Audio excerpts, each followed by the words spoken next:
सत श्री अकाल, नमस्कार। मैं हाँ दीपक भंडारी ते तुसीं देख रहे हो D4 न्यूज़। चर्चा करांगे दिन भर दीआं वड्डियां खबरां ते। विजिलेंस ब्यूरो वालों राजपुरा दे CIA स्टाफ दे इंचार्ज समेत 2 होर पुलिस कर्मचारियों नूं रिश्वत लैण दे आरोप च गिरफ्तार किया गया। इन्हां दी पछाण हुई है CIA incharge inspector Rakesh Kumar, head constable Kuldeep Singh ते होमगार्ड जवान कुलदीप सिंह। विजिलेंस के प्रवक्ता ने दस्या कि इन्हां तिन्हां ने शहीद भगत सिंह कलोनी राजपुरा निवासी ते होटल कैनेडियन गेस्ट हाउस के संचालक तजिंदरपाल सिंह कोलों रिश्वत मंगी सी। होटल मालक ने मोहाली के थाना फ्लाइंग स्क्वाड च शिकायत दर्ज कराई सी ते आख्या सी कि CIA स्टाफ का इंचार्ज राकेश कुमार उन्होंने होटल ते उदा कारोबार चलाने के बदले च 15,000 रुपए महीना उहदे को मंगदा है। इहदी शिकायत की जांच की गई ते टीम ने फिर ट्रैप लाया ते CIA का इंचार्ज राकेश कुमार ते नाल हैड कांस्टेबल कुलदीप सिंह नूं 17,000 रुपए रिश्वत लैंदियां गिरफ्तार कर लिया गया। इस दौरान होमगार्ड का जवान कुलदीप सिंह वह भी मौजूद सीगा। विजिलेंस वालों उन्होंने भी गिरफ्तार कर लिया गया। बहुत बड़ा सवाल है कि हर दिन कोई दिन ऐसा खाली नहीं जाता जिस दिन विजिलेंस वालों किसी ना किसी रिश्वतखोर अफसर नूं पैसे लेंदे नहीं फड़िया जाता। फिर आखिरकार ये पैसे लैन तो बाज क्यों नहीं आते, रिश्वतखोरी क्यों नहीं खत्म हो रही? शायद ये पीछे लचर व्यवस्था है कि इन्हां नूं रिश्वत लैंदियां रंगे हत्थी फड़ लिया जाता है ते फिर उस तो बाद कुछ समय बाद ये जेल चो छोटा देने ते पेंडिंग इंक्वायरी ते इन्हां नूं फिर किते ना किते ला दिता जाता है। ਅਸੀਂ तो पहले भी दरखास्त की है पंजाब के मुख मंत्री भगवंत मान नूं कि ਜਿਹੜੇ रिश्वतखोर ने, ਜਿਹੜੇ रिश्वत लैंदियां रंगे हथी फड़े गए ने, उन्होंने प्राइम पोस्टां ते ना लाओ, उन्होंने डिसमिस कर दिओ, उन्होंने घर भेज दिओ ते उन्हां दी थां ते नवीं भर्ती करो। इहदे नाल नाल लोकां 'च मैसेज भी जाएगा ते उन्हां रिश्वतखोर अफसरां दे उत्ते भी लगाम लगेगी, क्योंकि उन्होंने पता लग जाएगा सरकार हुण सख्त हो गई है। हुण गल करांगे डाकू हसीना दी। हसीना दी तुसी कहानी सुन के हैरान हो जाओगे। लुधियाना दे विच लुट हुंदी है करीब 8.5 करोड़ रुपए की। पुलिस ने इस मामले नूं सुलझा लिया ते 6 लुटेरियां नूं गिरफ्तार करके 5 करोड़ रुपए रिकवर भी कर लेने। जांच च पता लगा है कि एक महिला CMS कंपनी के कर्मचारी दे नाल मिलके उन्हें इस वारदात नूं अंजाम दिता। इस वारदात दे विच कुल 10 लोग शामिल सन। हालांकि मास्टरमाइंड डाकू हसीना मनदीप कौर उन्होंने गिरफ्तार नहीं किया जा सका। उहदा लुक आउट सर्कुलर जारी कर दिता गया। लुट दे विच मनदीप कौर दे नाल उहदा घरवाला ते उहदा भरा भी शामिल सी। इहनूं लैके पंजाब पुलिस के DGP ते पंजाब दे मुख मंत्री भगवंत मान ने लुधियाना पुलिस की तारीफ भी की सी। अज लुधियाना के पुलिस कमिश्नर मनदीप सिंह सिद्धू ने प्रेस कॉन्फ्रेंस की ते दस्सिया ਇਹ ਵਾਰਦਾਤ ਦੇ 2 ਮਾਸਟਰਮਾइंड ने। पहली मनदीप कौर ਤੇ दूजा मनजिंदर सिंह मनी। मनी 4 ਸਾਲਾਂ ਤੋਂ इस कंपनी का ही कर्मचारी है ਤੇ ਇਹਨਾਂ ने 8 होर ਬੰਦਿਆਂ ਨੂੰ अमीर बनने का सुपना विखाया ਤੇ अपने नाल शामिल करके ਇਹ वारदात ਨੂੰ अंजाम दिता। लुट दी वारदात ਨੂੰ अंजाम देने वास्ते 2 मॉड्यूल बनाए। एक मॉड्यूल सीगा मनजिंदर मनी ते 2 बाइक ते कुल 5 लोग सन ते दूजे मॉड्यूल दे विच क्रूज कार च मनदीप कौर ते उहदे 4 साथी लुटेरे शामिल सन। मनजिंदर मनी CMS कंपनी च काम करदा सी ते उहनूं पता सी भी उत्थे की कित्थे कित्थे कैमरा लगा है, कित्थे कित्थे हलचल हुंदी है। उहनूं इह भी पता सी कि कैश किस हालत च उत्थे रखिया जांदा है। कंपनी दे विच सिक्योरिटी दे लिहाज नाल किहड़े-किहड़े पॉइंट लूज ने, उहने ही मनदीप कौर नूं इस साजिश दे विच अपने नाल शामिल कीता। ते तुसी सुन के हैरान होवोगे कि जनवरी महीने दे विच इहदी प्लानिंग चल रही सी। फिर शुक्रवार नूं ही क्यों लुट हुई, यह भी पुलिस कमिश्नर ने खुलासा किया कि मनजिंदर मनी नूं पता सी कि शनिवार ते ऐतवार नूं ATM दे विच कैश नहीं पाया जाता, इसलिए कंपनी दे विच शुक्रवार नूं ज़्यादा कैश होता है। इसे करके शुक्रवार का दिन ही लुट लई चुनिया गया। सारे आरोपी इन्ने शातिर सन कि इन्होंने किसी ने भी अपना मोबाइल यूज नहीं किया ते किते फड़े ना जान। इसे करके लोकेशन इन्हां दी ट्रेस नहीं हो पाई, जिदे करके पुलिस नूं इन्हां नूं फड़न वास्ते कई घंटे मुशक्कत करनी पई। जिहड़ी मास्टरमाइंड दसी जाती है डाकू हसीना मनदीप कौर, उहदे भरा ने इंस्टाग्राम ते एक नोटां दी रील पाती सी जिहदे विच 500 रुपए दे नोटां दियां गड्डियां कार दे डैशबोर्ड ते पईयां सन। ਇੱਥੇ ਹੀ ਪੁਲਿਸ ਨੂੰ ਸ਼ੱਕ ਹੋਇਆ ਤੇ ਪੁਲਿਸ ਇਹਨਾਂ ਦੇ ਮਗਰ ਲੱਗ ਗਈ। ਲੁਟੇਰੇ ਜਿਹੜੀ ਕੈਸ਼ ਵੈਨ ਦੇ ਵਿੱਚ ਲੁੱਟ ਦੀ ਰਕਮ ਲੈ ਗਈ ਸੀ ਉਹਦਾ ਜਿਹੜਾ ਫਲਿਕਰ ਚੱਲ ਰਿਹਾ ਹੈ, ਜਿਹਦੇ ਬਾਰੇ ਜਾਣਕਾਰ ਜਾਂ ਸਿਰਫ ਡਰਾਈਵਰ ਹੀ ਜਾਣਦਾ ਹੈ। ਇਸ ਕਰਕੇ ਕੰਪਨੀ ਦੇ ਕਰਮਚਾਰੀ ਤੇ ਵੀ ਸ਼ੱਕ ਹੋ ਰਿਹਾ ਸੀ। ਵਾਰਦਾਤ ਦੇ ਦਿਨ ਵੀ ਮਨਜਿੰਦਰ ਹੀ ਗੱਡੀ ਚਲਾਉਣ ਡਿਆ ਸੀ। ਕੰਪਨੀ ਨੇ ਲੁੱਟ ਦੀ ਅਮਾਉਂਟ ਤੇ ਲੁਟੇਰਿਆਂ ਦੇ ਕਬੂਲਨਾਮੇ ਦੇ ਵਿੱਚ ਰਕਮ ਦੇ ਵਿੱਚ ਅੰਤਰ ਆਇਆ। ਲੁਟੇਰਿਆਂ ਨੇ ਇਹ ਆਖਿਆ ਕਿ 2 ਬੈਗਾਂ 'ਚ 3-3 ਕਰੋੜ ਤੇ ਤੀਸਰੇ 'ਚ DVR ਰਹਿ ਗਏ ਸਨ, ਪਰ ਕੰਪਨੀ ਨੇ ਪਹਿਲਾਂ 7 ਕਰੋੜ ਤੇ ਬਾਅਦ 'ਚ ਦੱਸਤਾ ਕਿ ਇਹ ਲੁੱਟ ਜਿਹੜੀ ਹੋਈ ਹੈ 8.5 ਕਰੋੜ ਦੀ ਹੋਈ ਹੈ। ਪੁਲਿਸ ਦਾ ਕਹਿਣਾ ਹੈ ਕਿ ਜਦੋਂ ਸਾਰੇ ਲੁਟੇਰੇ ਫੜੇ ਜਾਣਗੇ ਤਾਂ ਪੂਰੀ ਅਮਾਉਂਟ ਕਲੀਅਰ ਹੋ ਜਾਊਗੀ ਕਿ ਕਿੰਨਾ ਪੈਸਾ ਲੁੱਟਿਆ ਗਿਆ। ਕਿਤੇ ਇਦਾਂ ਤੇ ਨਹੀਂ ਵੀ ਕੰਪਨੀ ਦੇ ਬੰਦਿਆਂ ਨੂੰ ਲੱਗਿਆ ਹੋਏਗਾ ਕਿ ਲੁੱਟ ਹੋ ਗਈ ਹੈ ਇਸ ਕਰਕੇ ਵੱਧ ਪੈਸਾ ਲਿਖਾ ਦਿਓ।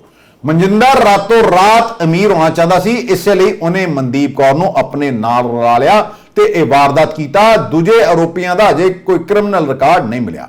ਇਹ ਸਾਰਿਆਂ ਨੂੰ ਅਮੀਰ ਬਣਨ ਦਾ ਸੁਪਨਾ ਵਿਖਾਇਆ ਗਿਆ ਸੀ। ਇਹਦੇ ਵਿੱਚ ਜਿਹੜਾ ਸਭ ਤੋਂ ਜ਼ਿਆਦਾ ਜਿਹੜੀ ਇੰਪੋਰਟੈਂਟ ਗੱਲ ਹੈ ਇਹਦੇ ਚੋਂ ਇੱਕ ਕਹਿ ਸਕਦੇ ਆ ਕਿ ਇੱਕ ਡਾਕੂ ਹਸੀਨਾ ਤੇ 9 ਮੈਂਬਰ ਇਹਦੇ ਵਿੱਚ ਜਿਹੜੀ ਇਸ ਕੇਸ ਦੇ ਵਿੱਚ ਇੱਕ ਡਾਕੂ ਸੁੰਦਰੀ ਤੇ ਉਹਦੇ ਨਾਲ ਜਿਹਦਾ ਮਨਦੀਪ ਕੌਰ ਨਾਂ ਆ ਤੇ ਉਹਦੇ ਨਾਲ 9 ਮੈਂਬਰ। ਇਹਦੇ 'ਚ ਮੁੱਖ ਤੌਰ ਤੇ 2 ਸੂਤਰਧਾਰ ਸੀ, ਇੱਕ ਮਨਦੀਪ ਕੌਰ ਲੜਕੀ, ਇੱਕ ਮਨਜਿੰਦਰ ਮਣੀ ਪਿਛਲੇ 4 ਸਾਲਾਂ ਤੋਂ ਇਸ ਕੰਪਨੀ CMS ਕੰਪਨੀ ਦਾ 4 ਸਾਲ ਤੋਂ EMPLOYE ਸੀਗਾ। ਇਹਨਾਂ ਨੇ ਜਿਹੜੀ ਲੜਕੀ ਮਨਦੀਪ ਕੌਰ ਹੈ ਜਿਹੜੀ ਉਹਨੇ ਸਭ ਤੋਂ ਪਹਿਲਾਂ ਮਨਜਿੰਦਰ ਮਣੀ ਦੇ ਨਾਲ ਪਲਾਨ ਕੀਤੀ। ਇਹਨੂੰ ਮਨਜਿੰਦਰ ਮਣੀ ਨੂੰ ਇਸ ਰਾਹ ਦਿਖਾਇਆ ਕਿ ਇਸ ਢੰਗ ਦਾ ਇੰਨੇ ਪੈਸੇ ਆ ਤੁਸੀਂ ਕਰ ਸਕਦੇ ਹੋ। ਫਿਰ ਇਹਨਾਂ ਨੇ ਪਲਾਨ ਕੀਤੀ। ਕੁਝ ਮਹੀਨਿਆਂ ਤੋਂ ਇਹ ਪਲਾਨ ਨੂੰ ਵਰਕਆਊਟ ਕਰਦੇ ਆ ਰਹੇ ਸੀ।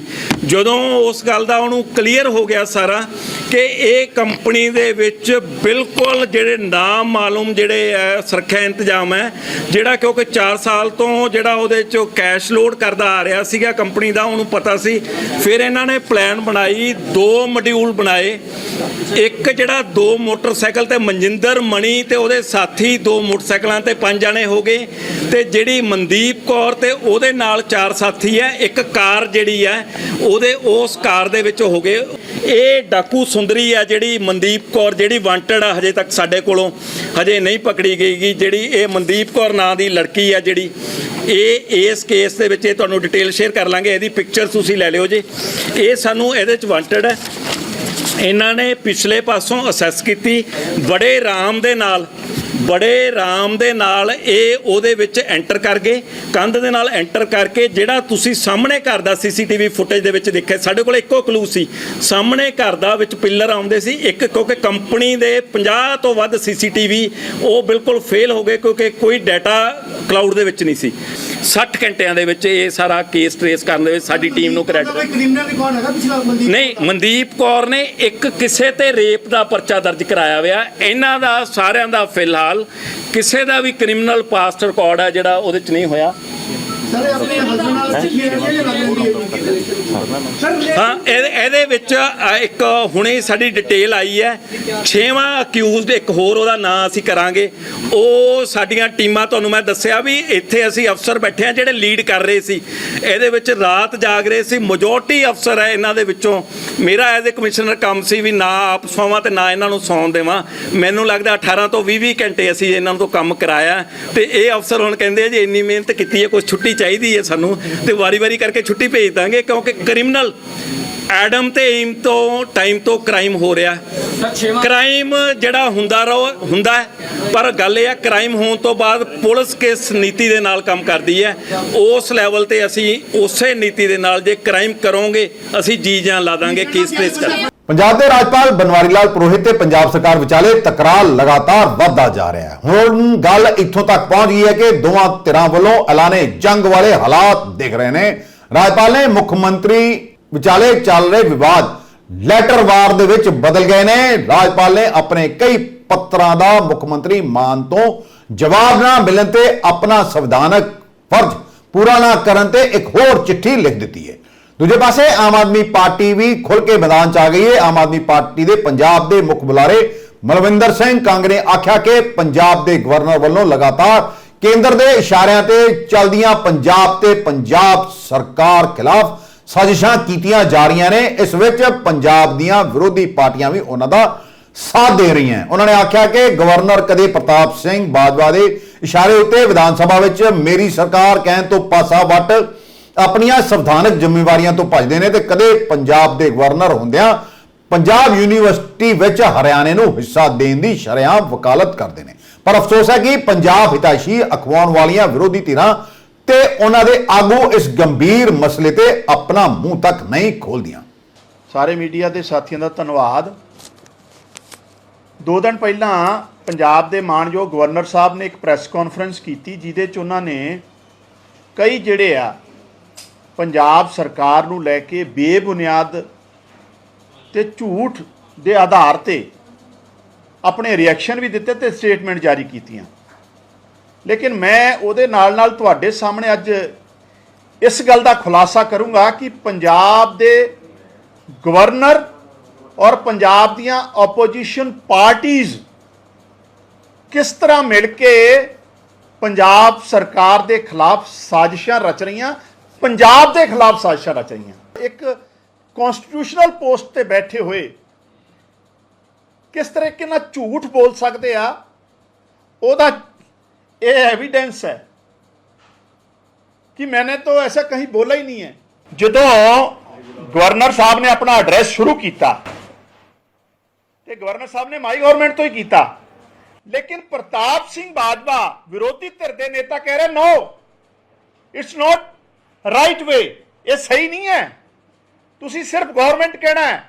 And governor agreed. ਜਿਹੜੇ ਆਨਰੇਬਲ ਸਪੀਕਰ ਹੈ ਪੰਜਾਬ ਵਿਧਾਨ ਸਭਾ ਦੇ, ਉਹਨਾਂ ਨੇ 2 ਵਾਰ ਆ ਵੀਡੀਓ ਤੁਸੀਂ ਦੇਖਿਆ ਹੋਣਾ, 2 ਵਾਰ ਆ ਕੇ ਗਵਰਨਰ ਸਾਹਿਬ ਨੂੰ ਕਿਹਾ ਵੀ ਇਹ ਜਿਹੜੀ ਕੈਬਨਿਟ ਦਾ ਫੈਸਲਾ ਆ, ਕਾਉਂਸਲ ਆਫ ਮਿਨਿਸਟਰਸ ਦਾ ਫੈਸਲਾ ਹੈ, ਤੁਹਾਨੂੰ ਉਹੀ ਸੰਬੋਧਨ ਕਰਨਾ ਪੈਣਾ ਜੋ ਕਾਉਂਸਲ ਆਫ ਮਿਨਿਸਟਰ ਨੇ ਤੁਹਾਨੂੰ ਲਿਖ ਕੇ ਭੇਜਿਆ। ਲੇਕਿਨ ਇੱਥੇ ਗਵਰਨਰ ਸਾਹਿਬ ਨੇ ਸਰਕਾਰ ਦੀਆਂ ਸਾਰੀਆਂ ਦਲੀਲ ਸਾਰੇ ਆਰਗੂਮੈਂਟ ਪਰੇ ਕਰਤੇ ਔਰ अपने संबोधन कह रहे हैं I will not use my government, I will only announce my government, only government शब्द यूज करूंगा, माई गवर्नमेंट यूज नहीं करूंगा। ये गवर्नर साहब कह रहे हैं जिन्होंने 2 दिन पहला सवाल किया गया, कहते नहीं मैंने तो ऐसा कुछ कहा ही नहीं है। इस तरीके नाल साबित होता है कि गवर्नर साहब ने पंजाब के लोगों नाल किस तरीके नाल झूठ बोलिया। ये लोग कॉन्स्टिट्यूशन नूं समझते कुछ नहीं है। ਅਗਲੇ ਸਾਲ 2024 ਦੇ ਵਿੱਚ ਹੋਣ ਵਾਲੇ ਲੋਕ ਸਭਾ ਚੁਣਾਵ ਨੂੰ ਲੈ ਕੇ ਬੀਜੇਪੀ ਹੁਣ ਤੋਂ ਹੀ ਜਿਹੜੀ ਹੈ ਉਹਨਾਂ ਨੇ ਆਪਣੀ ਕਮਰ ਕੱਸ ਲਈ ਹੈ ਤੇ ਬੀਜੇਪੀ ਦੇ ਰਾਸ਼ਟਰੀ ਅਧਿਕਸ਼ ਜੇਪੀ ਨੱਡਾ ਅੱਜ ਹੁਸ਼ਿਆਰਪੁਰ 'ਚ ਆਏ ਸਨ ਤੇ ਉਹਨਾਂ ਨੇ ਕੇਂਦਰ ਸਰਕਾਰ ਦੀਆਂ 9 ਸਾਲ ਦੀਆਂ ਉਪਲਬਧੀਆਂ ਵੀ ਲੋਕਾਂ ਨੂੰ ਦੱਸੀਆਂ ਤੇ ਇੱਕ ਵਿਸ਼ਾਲ ਰੈਲੀ ਨੂੰ ਸੰਬੋਧਿਤ ਵੀ ਕੀਤਾ। ਉਹਨਾਂ ਨੇ ਪ੍ਰਧਾਨ ਮੰਤਰੀ ਨਰਿੰਦਰ ਮੋਦੀ ਦੀ ਸਰਕਾਰ ਨੂੰ ਪੰਜਾਬ ਹਿਤੈਸ਼ੀ ਦੱਸਿਆ ਤੇ ਆਖਿਆ ਕਿ ਸਿੱਖ ਸਮੁਦਾਇ ਦੇ ਉੱਤੇ ਅਤਿਆਚਾਰ ਕਰਨ ਵਾਲਿਆਂ ਨੂੰ ਜੇਲ੍ਹ 'ਚ ਭੇਜਣਾ ਹੋਵੇ ਜਾਂ ਫਿਰ ਕਰਤਾਰਪੁਰ ਸਾਹਿਬ ਦਾ ਕੋਰੀਡੋਰ ਖੋਲ੍ਹਣਾ ਹੋਵੇ ਜਾਂ ਫਿਰ ਲੰਗਰ ਤੋਂ ਟੈਕਸ ਹਟਾਉਣਾ ਹੋਵੇ, ਸਾਰਾ ਕੁਝ ਕੇਂਦਰ ਦੀ ਮੋਦੀ ਸਰਕਾਰ ਨੇ ਹੀ ਕੀਤਾ ਹੈ। ਉਹਨਾਂ ਆਖਿਆ ਕਿ ਕੇਂਦਰ ਸਰਕਾਰ ਵਿਦੇਸ਼ਾਂ 'ਚ ਫਸੇ ਭਾਰਤੀ ਯੁਵਾਵਾਂ ਤੇ ਹੋਰ ਲੋਕਾਂ ਨੂੰ ਸੁਰੱਖਿਅਤ ਵਾਪਸ ਲੈ ਕੇ ਆਈ ਹੈ। ਮੋਦੀ ਸਰਕਾਰ 'ਚ ਵਿਸ਼ਵ ਦੇ ਦੂਜੇ ਦੇਸ਼ਾਂ ਦੇ ਪ੍ਰਧਾਨ ਮੰਤਰੀ ਭਾਰਤ ਨੂੰ सम्मान ਦੀ ਦ੍ਰਿਸ਼ਟੀ ਨਾਲ ਵੇਖਣ ਲੱਗ ਪਏ ਨੇ। 70 साल में अन्य सरकारें नहीं कर पाई जिसको प्रधानमंत्री मोदी जी ने 9 साल के अंदर किया है। अभी आप बताइए 1984 में सिख राइट्स हुए थे, 1984 एक व्यक्ति जेल नहीं गया था, एक व्यक्ति जेल नहीं गया था। एसआईटी लगाकर केस बनाकर अगर जेल में डालने का काम किया तो आदरणीय प्रधानमंत्री मोदी जी ने करके दिया। करतारपुर कॉरिडोर इतने सालों से रुका हुआ था, काम नहीं हो रहा था, करतारपुर कॉरिडोर भी खोलने का काम आदरणीय मोदी जी ने किया। ये आपको मालूम होगा कि गुरुद्वारे में लंगर पर जीएसटी का विषय था, लोग पूछा करते थे इसका कुछ हो नहीं रहा था। प्रधानमंत्री जी ने तय किया कि गुरुद्वारे के लंगर पर से जीएसटी हटेगी, 300 करोड़ रुपए से ज्यादा भारत सरकार देती है जीएसटी को, इसको भी हमको ध्यान में रखना है। ये ब्लैकलिस्ट, अब मुझे पूरे आंकड़े याद नहीं है, लेकिन 330 या 340 के आसपास ये ब्लैकलिस्टेड लोग थे। इनको ब्लैकलिस्ट हटाना, ये काम किसने किया? आदरणीय प्रधानमंत्री मोदी जी ने किया। ये मैरिज एक्ट में परिवर्तन करके सिख भाइयों के लिए अलग व्यवस्था करना लंबे समय से डिमांड थी, इसको भी कानूनतः शेप देने का काम आदरणीय मोदी जी ने किया। इसलिए 9 साल में जो काम हुए वो कभी पीछे नहीं हुए थे, ये बात हम दावे के साथ कह सकते हैं। और इसी के साथ साथ अगर हम देश की बात करें, जिस ब्रिटेन ने हमको 200 साल तक राज किया, उस ब्रिटेन को पछाड़ करके भारत 10वीं नंबर की अर्थव्यवस्था से छलांग लगा करके 5वीं नंबर की अर्थव्यवस्था बन गई है। यह भी हमको ध्यान रखना चाहिए। 2014 में 92% मोबाइल बाहर से इंपोर्ट होते थे, विशेष करके चाइना से इंपोर्ट होते थे। आज 97%, 97% मोबाइल भारत में मैन्युफैक्चर हो रहा है और एप्पल भी अब भारत में बन रहा है, वो हमको ध्यान में रखना चाहिए। ऑटोमोबाइल मार्केट में हम जापान को पिछाड़ के 3रे नंबर पर खड़े हो गए। मोदी और दी बॉस, ये ऐसे ही नहीं हुआ है। प्रधानमंत्री जी ने विदेश में 100 ट्रिप्स लगाए, 60 देश घूमे, लोगों से रिश्ता बनाया, भारत की छाती तय की। भारत अपने इंटरेस्ट के साथ काम करता है और वो देश को दिशा देता है, दुनिया को भी दिशा देने की ताकत रखता है। ये छवि भारत की बनी है। तो दसिए कि श्रोमणी अकाली दल नाल पहले मिलके बीजेपी चोणां लड़दी सी ते हुण इन्हां दा गठबंधन टुट चुक्या है, क्योंकि कृषि कानूनां नूं लैके श्रोमणी अकाली दल बादल ने इन्हां नाल अपना नाता तोड़ लिया सी। पहले लोक सभा चुनावां दे विच बीजेपी पंजाब च सिर्फ 3 सीटां ते लड़दी सी, हुण बीजेपी दी नज़र 13 दियां 13 लोक सभा सीटां ते है। इस करके बीजेपी ने अपनियां गतिविधियां पंजाब दे विच वधा दित्तियां ने। अगले बस इन्ना ही, कल तुहाडे नाल फेर रूबरू आवांगे। तद तक दिओ सानूं इजाजत। सत श्री अकाल, नमस्कार।